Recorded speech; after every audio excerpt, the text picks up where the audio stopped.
Presiden Prabowo Subianto mengundang sejumlah ormas Islam di kediamannya di kawasan Hambalang, Sentul, Bogor. Pertemuan tersebut bertujuan mengajak organisasi Islam seluruh Indonesia bersama-sama menjaga situasi keamanan agar lebih tenang dan kondusif di tengah unjuk rasa yang berlangsung di Jakarta dan di sejumlah wilayah lainnya.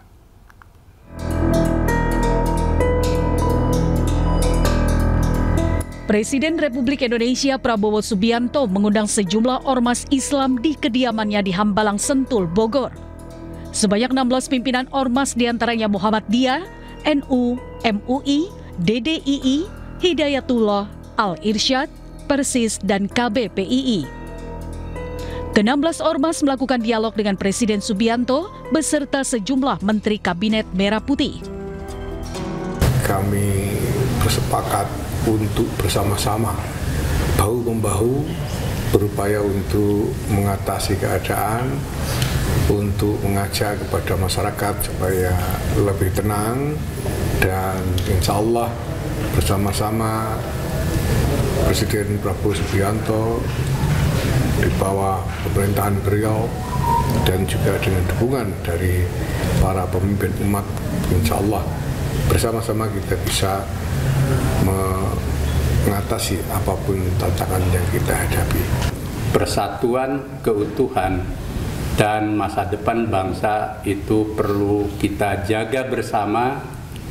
Kami memahami demokrasi dan aspirasi, tetapi hendaknya dan kami yakin seluruh rakyat Indonesia dapat memanfaatkan demokrasi itu dengan penuh pertanggungjawaban, keadaban, dan mewaspadai tidak terkontaminasi oleh hal-hal yang membawa pada kekerasan dan perbuatan-perbuatan yang meruntuhkan keutuhan dan kesatuan bangsa Indonesia. Pertemuan yang berlangsung selama 3 jam ini, pemerintah dan ormas Islam saling memberikan masukan dan pandangan atas keutuhan bangsa perlu dijaga bersama, serta menghimbau masyarakat untuk menjaga keutuhan NKRI. Dari Jakarta, Bagus Prasetya, Dede Rudi, iNews melaporkan. Ribuan pengemudi ojek online bersama TNI Polri di Surabaya, Jawa Timur menggelar aksi doa bersama dan menyalakan 1000 lilin untuk mendiang Afan Kurniawan. Sementara itu di Tuban, Jawa Timur, ratusan pengemudi ojek online memadati pintu masuk Mapolres Tuban. Mereka berorasi sambil menyalakan ratusan lilin di tangan. Supaya diterima oleh Allah SWT dan jadikan surat ikhlas 3 kali. Ribuan driver ojek online bersama Polda Jatim dan Pangdam 5 Brawijaya menggelar aksi doa bersama dan menyalakan ribuan lilin di lapangan Mapolda Jatim. Dalam orasinya, driver ojol meminta agar polisi melakukan penanganan secara humanis terhadap demonstran agar peristiwa tewasnya Afan Kurniawan tidak kembali terulang. Kapolda Jatim Irjen Pol Nanang Alfianto menyatakan peristiwa yang menimpa Afan Kurniawan akan menjadi koreksi bagi kepolisian. Kapolda Jatim juga meminta agar setiap aksi demonstrasi agar dilaksanakan secara damai tanpa adanya anarkisme dan merusak fasilitas umum maupun aset negara. Sementara itu, sedikitnya 165 driver ojek online di Kabupaten Tuban, Jawa Timur menggelar aksi damai dengan berjalan dari lapangan tenis indoor Tuban menuju Mapolres Tuban. Sesampainya di depan Polres, para driver melakukan orasi dan menyalakan lilin sebagai tanda solidaritas atas meninggalnya driver ojek online di Jakarta, Afan Kurniawan, yang mengikuti unjuk rasa. Para driver ojol menyampaikan harapan agar pesan mereka sampai kepada Kapolri untuk segera menyelesaikan kasus ini secara terbuka.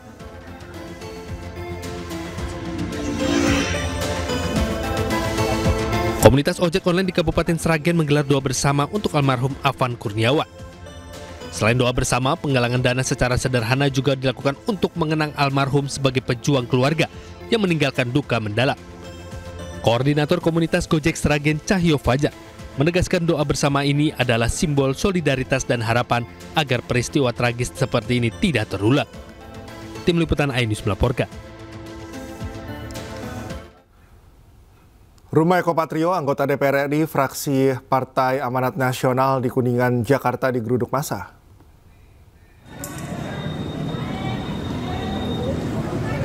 Massa menggeruduk rumah Eko Patrio dan memaksa satpam perumahan untuk membuka portal yang sebelumnya ditutup rapat.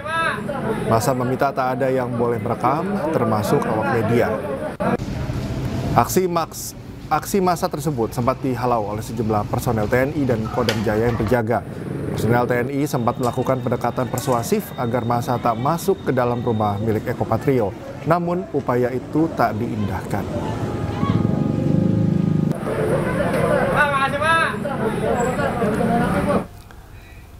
Presiden Prabowo Subianto memerintahkan Jenderal Polisi Listio Sigit Prabowo dan Panglima TNI Jenderal TNI Agus Subianto untuk menindak tegas para pendemo yang melakukan tindakan anarkis.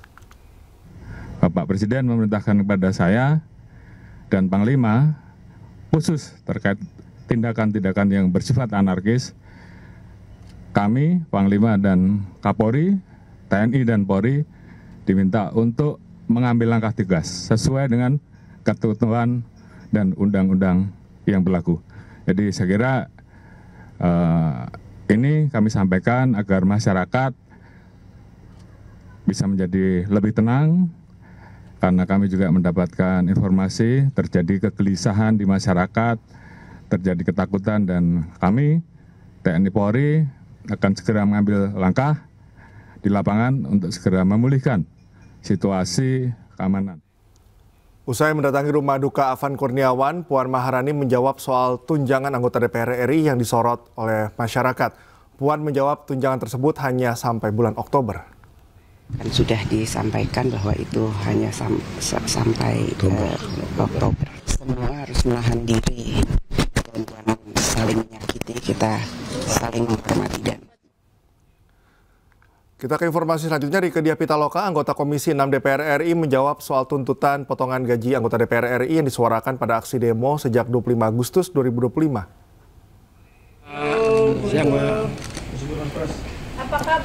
Rieke mengaku tak keberatan jika tuntutan masyarakat soal gaji dikurangi dikabulkan. Rieke menyampaikan terima kasih atas kritikan dan aspirasi masyarakat soal perbaikan jajarannya. Namun ia juga mengingatkan pentingnya saran dan masukan massa soal kebijakan yang akan dibuat ke depan.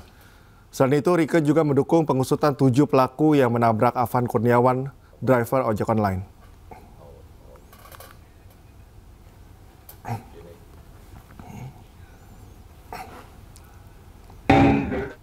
Gubernur Jakarta Pramono Anung menyebut moda transportasi di Jakarta sudah mulai beroperasi kembali pada sore ini pasca bentrok massa.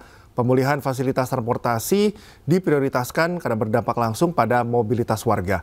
Pemirsa, usai sudah kebersamaan kita dalam iNews malam hari ini, temukan informasi terbaru lainnya di www.inews.id.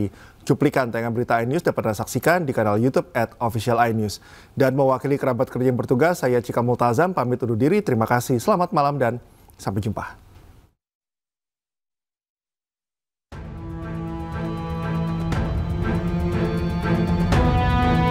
Gubernur DKI Jakarta Pramono Anung memastikan fasilitas umum yang rusak akan segera diperbaiki. Pramono Anung menyebut moda transportasi di Jakarta sudah mulai beroperasi kembali sore ini.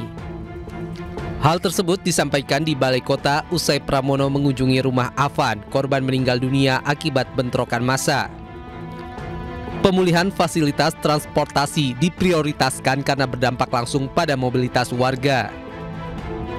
Saya sudah meminta kepada jajaran Balai Kota, jajaran pada tingkat Wali Kota, OPD terkait, untuk semua moda transportasi untuk dibuka, dan sekarang sudah dibuka.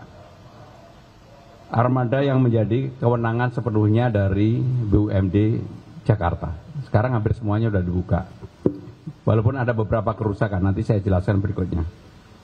Halte dan fasilitas umum yang terbakar dan dirusak segera diperbaiki. Selain itu, Pramono mengerahkan seluruh pasukan pelangi atau pasukan orange, biru, dan hijau untuk membersihkan sisa-sisa sampah pasca aksi. Tim Liputan iNews melaporkan.